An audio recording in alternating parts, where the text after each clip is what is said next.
characters of hunter, potter, scribe, weaver, or farmer as you discover the ways of Mesopotamia and early civilizations. Through this game, you will learn about the art, the geography, and culture of how this early civilization evolved and how societies work today, whether it be learning the early forms of writing in cuneiform or discovering the valuable resource of the Tigris and Euphrates rivers. So my gaming pitch is to use the influence of the popular board game Settlers of Catan.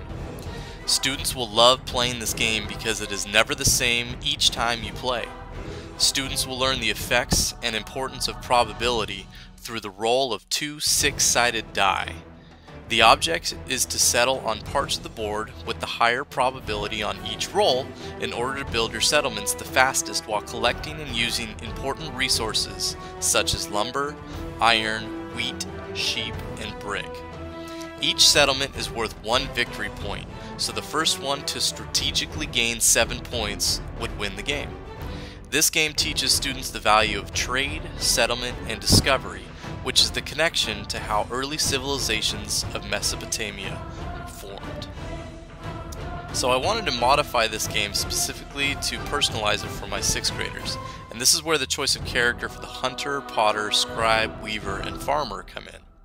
The player would first choose their character to identify the roles of Mesopotamians.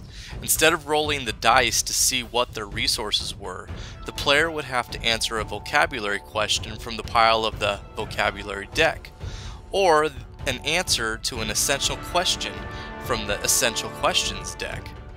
I would add this twist in order to build on the knowledge learned from our units on Mesopotamia and early civilizations.